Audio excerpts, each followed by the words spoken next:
السلام عليكم ورحمة الله وبركاته. يطيب لإخوانكم في تسجيلات السلف الصالح. Have we forgotten the purpose of our lives? Sometimes we think we exist just to have a good time. So we indulge in satisfying our lusts and desires, even if it means becoming hypocrites, thieves, and liars. We forget the sole purpose Allah created our souls. It is to worship Him alone until they bury our bones, never faltering, never shifting away from our iman, remaining true to Allah as best as we can. But beyond this belief in our hearts comes our actions, balancing obedience to Allah and appeasing satisfactions. What is a Muslim who forgets the commands of his religion, one who is blinded by dunya and lost all vision? Have we forgotten that we have one of two destinations? Hell is for the transgressors, and Jannah is for the patient. In this test we can enjoy ourselves and be pleased with our lives, but the reason we live is to worship Allah, and this will not change until we die.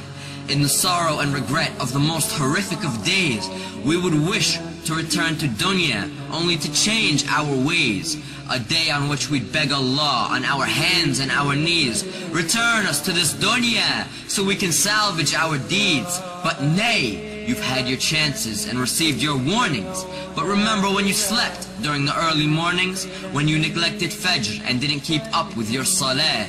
You were cheap and you were greedy and didn't pay your zakah. You indulged in the obsession of this dunya with the sinners and prevented your own self the company of the winners. And who might they be? If you ask as you listen, the winners are those who answered their Lord in submission.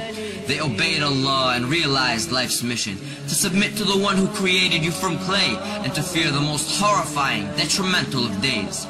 The winners are the ones who joined in the worship of their Lord. They kept their covenant with Allah, not breaking one word.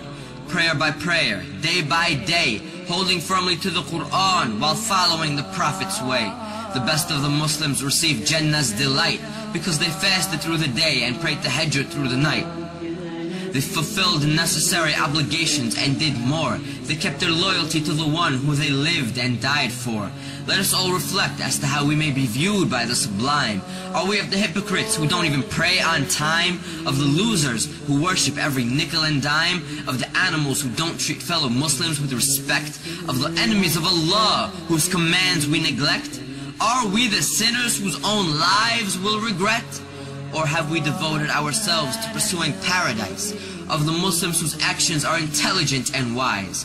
Of the noble who tell only truth with no lies? Of the pious who pray every prayer on time? Let us never forget our aim for paradise. We must worship Allah through all of the sacrifice. For those who fall short, Jahannam is their destination. Allah's judgment is most supreme, and His is the best of legislation. So Ya Allah, we beg of you to guide us the straight path, and we seek refuge with your mercy from the torment of your wrath. Ya Rabb, grant us patience and let us die in submission. Let us realize and succeed in the struggles of life's mission. We are for you and to you we return, so grant us refuge from hellfire's burn. Grant us the peak of Jannah with the prophets, martyrs, and the righteous. For none exceeds you in your generosity, O Lord of kindness. And send your peace and blessings upon He who you've sent to guide us, to make us of the pious, and to bring us out of the blindness. All praise is due to you, Lord of the heavens, the earth, and all that's between, Master of the universe, all knower of the unseen.